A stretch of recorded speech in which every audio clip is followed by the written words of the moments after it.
Item ಯಾವುದೇ ಇರಲಿ try ಮಾಡಿ ಆಚಿ ಚಿಕನ್ ಮಸಾಲಾ. ಇಡೀ ದೇಶವನ್ನೇ ಬೆಚ್ಚಿ ಬೀಳಿಸಿದಂತಹ ಒಂದು ಮೇಜರ್ ಸ್ಕ್ಯಾಮ್ ಅಂತ ಹೇಳಿದ್ರೆ ಅದು liquor gate scam, Delhi liquor gate scam. ಈ ಸ್ಕ್ಯಾಮ್ನಲ್ಲಿ ಈಗ ಆಮ್ ಆದ್ಮಿ ಪಾರ್ಟಿಗೆ ಬಿಗ್ ರಿಲೀಫ್ ಸಿಕ್ಕಿರೋದ್ರ ಡೀಟೇಲ್ಸ್ ಲಭ್ಯ ಆಗ್ತಾ ಇದೆ. ಮಾಜಿ ಮುಖ್ಯಮಂತ್ರಿ ಅರವಿಂದ್ ಕೇಜ್ರಿವಾಲ್ ಮತ್ತು ಮನೀಶ್ ಸಿಸೋಡಿಯಾ ಈ ಪ್ರಕರಣದಲ್ಲಿ ಖುಲಾಸೆಗೊಂಡಿದ್ದಾರೆ.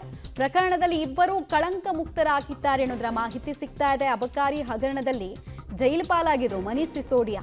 ಆಮೇಲೆ ಮುಖ್ಯಮಂತ್ರಿ ಹುದ್ದೆಯಲ್ಲಿದ್ದಾಗಲೇ ಅರೆಸ್ಟ್ ಆದಂತಹ ಮೊದಲ ಮುಖ್ಯಮಂತ್ರಿ ಅಂತ ಇತಿಹಾಸದಲ್ಲಿ ಅರವಿಂದ್ ಕೇಜ್ರಿವಾಲ್ ಅವರ ಹೆಸರು ಕೂಡ ಇತ್ತು.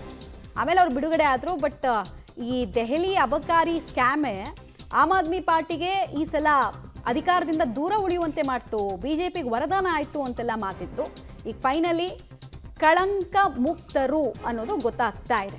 ದೆಹಲಿಯ ಹೈಕೋರ್ಟ್ನಿಂದ ಸಿಕ್ಕಿರುವಂತಹ ಮಹತ್ವದ ಆದೇಶ ಆಮ್ ಆದ್ಮಿ ಪಾರ್ಟಿಗೆ ಹೆಂಗಾಗಿತ್ತು ಈ ಕಳಂಕ ಅಂತ ಹೇಳಿದ್ರೆ, ಭ್ರಷ್ಟಾಚಾರದ ವಿರೋಧಿ ಹೋರಾಟ ಮಾಡ್ಕೊಂಡು ಬಂದಂತಹ ನಾಯಕರು ಭ್ರಷ್ಟಾಚಾರದ ಆರೋಪದ ಅಡಿಯಲ್ಲಿ ಒಳಗೋಗ್ಬೇಕಾಯ್ತಲ್ಲ, ಹೆಂಗಿದ ಪಾರ್ಟಿ ಹೆಂಗಾಯ್ತು ಅಂತೆಲ್ಲ ಅನೇಕರು ನಗೆಪಾಟ್ಲಿಗೆ ಈಡು ಮಾಡಿದ್ರು ಆಮ್ ಆದ್ಮಿ ಪಾರ್ಟಿಯನ್ನ.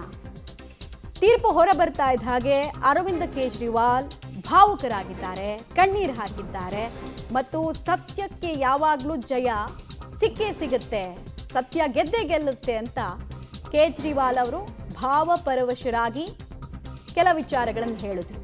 ಆಮೇಲೆ ಅವ್ರ ಕಣ್ಣೀರು ನಿಲ್ತಾನೆ ಇರಲಿಲ್ಲ, ಯಾಕಂದ್ರೆ ಅಷ್ಟೊಂದು ಹಿಂಸೆಯನ್ನು ಅನುಭವಿಸಿದ್ರು. ಅವರು ಜೈಲಲ್ಲಿದ್ರು 6 ತಿಂಗಳು. ಅರವಿಂದ್ ಕೇಜ್ರಿವಾಲ್ ಅವರ ರಾಜಕೀಯ ಬದುಕನ್ನೇ ಕಳಾಹೀನ ಮಾಡಿಬಿಟ್ಟಿತ್ತು ಈ ಸ್ಕ್ಯಾಮ್. ಹೀಗಾಗಿ ಅದರಿಂದ ಆಚೆ ಬರ್ತಿದ್ದಂಗೆನೆ, ಅಕ್ವಿಟ್ ಆಗ್ತಿದ್ದಂಗೆನೆ ಅವರ ಕಣ್ಣೀರ ಕಟ್ಟೆ ಒಡೆದಿತ್ತು. ಅವ್ರು ಹೇಳ್ತಾರೆ, ನಾನು ತುಂಬ ಹಾನೆಸ್ಟಾಗಿ ಕೆಲಸ ಮಾಡ್ತಿದ್ದೆ, ನನ್ನ ಪಾರ್ಟಿಯಲ್ಲಿ ಇದ್ದವ್ರು ಎಲ್ಲರೂ ಕೂಡ ತುಂಬ ಹಾನೆಸ್ಟ್ ಆಗಿದ್ರು, ಸತ್ಯಕ್ಕೆ ಸಿಕ್ಕಿರುವಂತಹ ಜಯ ಅಂತ ಇದ್ರು. 2100 ಕೋಟಿಯಷ್ಟು ರಾಜಸ್ವ ನಷ್ಟ ಆಗಿದೆ ಈ ಸ್ಕ್ಯಾಮ್ನಿಂದ ಅಂತ ಹೇಳಿ CIAG ಫಸ್ಟ್ ರಿಪೋರ್ಟ್ ಕೊಡುತ್ತೆ. ಅದಾದ್ಮೇಲೆ CBI ಎಂಟ್ರಿ ಆಗುತ್ತೆ, ED ಎಂಟ್ರಿ ಆಗುತ್ತೆ. ಇವರು ಮುಖ್ಯಮಂತ್ರಿ ಹುದ್ದೆಯಲ್ಲಿರ್ಬೇಕಾದ್ರೇನೆ ಅರೆಸ್ಟ್ ಆಗ್ತಾರೆ.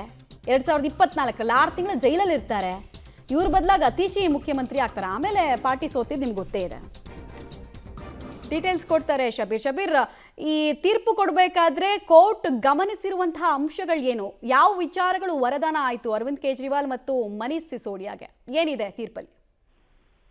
ಮಮತಾ, ಸಿಬಿಐಗೆ ಅತಿ ದೊಡ್ಡ ಹಿನ್ನಡೆ ಅಂತ ನಾವು ಇದನ್ನ ಕನ್ಸಿಡರ್ ಮಾಡಬಹುದು. ದೆಹಲಿ ಅಬಕಾರಿ ನೀತಿಯ ಪ್ರಕರಣಕ್ಕೆ ಸಂಬಂಧಪಟ್ಟಂತೆ ಇವತ್ತು ಎಲ್ಲ 23 ಆರೋಪಿಗಳನ್ನ ಕೂಡ ಖುಲಾಸೆಗೊಳಿಸುವಂತ ಕೆಲಸವನ್ನ ದೆಹಲಿ ಕೋರ್ಟ್ ಮಾಡಿರುವಂತದ್ದು. ಮುಖ್ಯವಾಗಿ ಅರವಿಂದ್ ಕೇಜ್ರಿವಾಲ್, ಮನೀಶ್ ಸಿಸೋಡಿಯಾ ಸೇರಿದಂತೆ ಬಹುತೇಕ ನಾಯಕರನ್ನ ಕೂಡ ಈಗ ಈ ಒಂದು ಪ್ರಕರಣದಲ್ಲಿ ಖುಲಾಸೆಗೊಳಿಸುವಂತ ಕೆಲಸವನ್ನ ಮಾಡಿದೆ. ಆದೇಶದಲ್ಲಿ ಕೆಲವೊಂದಿಷ್ಟು ಪ್ರಮುಖ ಅಂಶಗಳನ್ನ ಕೋರ್ಟ್ ಉಲ್ಲೇಖಿಸಿದೆ. ಅಬಕಾರಿ ನೀತಿಯಲ್ಲಿ ಯಾವುದೇ ರೀತಿಯಾದಂತಹ ವ್ಯಾಪಕ ಪಿತೂರಿ ಅಥವಾ ಕ್ರಿಮಿನಲ್ ಉದ್ದೇಶ ಇರಲಿಲ್ಲ ಅನ್ನುವಂಥದ್ದನ್ನ ಉಲ್ಲೇಖಿಸುವಂತ ಕೆಲಸವನ್ನ ಮಾಡಿದೆ. ಮತ್ತೆ ಇದರ ಜೊತೆಗೆ ಸಿಬಿಐ ಕೇವಲ ಊಹೆಯ ಆಧಾರದ ಮೇಲೆಗೆ ಈ ಒಂದು ಪಿತೂರಿಯನ್ನ ಆಗಿದೆ ಅನ್ನುವಂಥದ್ದನ್ನ ನಿರೂಪಣೆ ಮಾಡ್ಲಿಕ್ಕೆ ಹೊರಟಿತ್ತು. ಅದಕ್ಕೆ ಪೂರಕವಾದಂತಹ ಸಾಕ್ಷ್ಯಾಧಾರಗಳನ್ನ ಒದಗಿಸುವಲ್ಲಿ ಸಿಬಿಐ ವಿಫಲ ಆಗಿದೆ ಅನ್ನುವಂಥದ್ದನ್ನ ಕೂಡ ಸ್ಪಷ್ಟವಾಗಿ ಹೇಳಿರುವಂತದ್ದು. ಒಟ್ಟು 23 ಆರೋಪಿಗಳನ್ನ ಇಲ್ಲಿ ಏನು ಫ್ರೇಮ್ ಮಾಡಲಾಗಿತ್ತು. 23 ಆರೋಪಗಳಿಗೂ ಕೂಡ ಪೂರಕವಾದಂತಹ ಯಾವುದೇ ಸಾಕ್ಷ್ಯಾಧಾರಗಳಿರ್ಲಿಲ್ಲ, ಅಥವಾ ಅವರು ಈ ಭ್ರಷ್ಟಾಚಾರದಲ್ಲಿದ್ರು ಅಥವಾ ಈ ಒಂದು ಅಕ್ರಮದಲ್ಲಿ ಭಾಗಿಯಾಗಿದ್ರು ಅನ್ನೋದಕ್ಕೆ ಯಾವುದೇ ರೀತಿಯಾದಂತಹ ಎವಿಡೆನ್ಸ್ ಗಳು ಕೂಡ ನೇರವಾಗಿ ಸಿಕ್ಕಿಲ್ಲ. ಸೊ ಹೀಗಾಗಿ ಒಂದ್ ರೀತಿ ಸಿಬಿಐ ಒಂದು ಅಂದಾಜನ್ನ ಮಾಡಿಕೊಂಡು ಇಲ್ಲಿ ಅಕ್ರಮ ಆಗಿರ್ಬೋದು, ನಡೆದಿರ್ಬೋದು ಅನ್ನುವಂತ ಒಂದು ಹೈಪೋಥಿಸಿಸ್ ಗಳನ್ನ ಇಟ್ಕೊಂಡು ತನಿಖೆ ಮಾಡುವಂತ ಪ್ರಯತ್ನ ಮಾಡಿದೆ. ಆದ್ರೆ ಅಂತಿಮವಾಗಿ ಆ ಆರೋಪವನ್ನ ಸಾಬೀತು ಮಾಡುವಲ್ಲಿ ವಿಫಲ ಆಗಿದೆ ಅನ್ನುವಂತ ನಿಟ್ಟಿನಲ್ಲಿ ಕೋರ್ಟ್ ಸ್ಪಷ್ಟವಾಗಿ ಹೇಳಿರುವಂತದ್ದು. ಅಲ್ಲಿಗೆ ಸಿಬಿಐ ಯಾವ ರೀತಿಯಾಗಿ ತನಿಖೆ ಮಾಡಿತ್ತು ಅನ್ನುವಂಥದ್ದು ಕೂಡ ಇಲ್ಲಿ ಪ್ರಶ್ನಾರ್ಥಕವಾಗಿ ಉಳಿಯುತ್ತೆ. ಸೊ ಕೋರ್ಟ್ ಇವತ್ತು 23 ಆರೋಪಿಗಳಿಗೂ ಕೂಡ ಒಂದು ಬಿಗ್ ರಿಲೀಫ್ ಅನ್ನು ಕೊಡುವ ಮೂಲಕ ಮತ್ತೆ ಅರವಿಂದ್ ಕೇಜ್ರಿವಾಲ್ ಸೇರಿದಂತೆ ಆಮ್ ಆದ್ಮಿ ಪಕ್ಷಕ್ಕೆ ಒಂದು ಹೊಸ ಜೀವವನ್ನು ಕೊಡುವಂತ ಕೆಲಸವನ್ನ ಕೂಡ ಮಾಡಿದೆ. ಮಮತಾ, ಈ ಪ್ರಕರಣದಲ್ಲಿ ಎಲ್ಲರೂ ದೋಷ ಮುಕ್ತರಾಗಿದ್ದಾರಾ? ಹಾಗಾದ್ರೆ ಶಬೀರ್, ಟೋಟಲ್ ಆಗಿ ಒಂದು 23 ಜನ ಇದ್ರು ಅಂತ ಕಾಣಿಸುತ್ತೆ. ಸೊ ಎಲ್ಲರೂ ಕೂಡ ಅಕ್ವಿಟೆನ್ಸೇನಾ?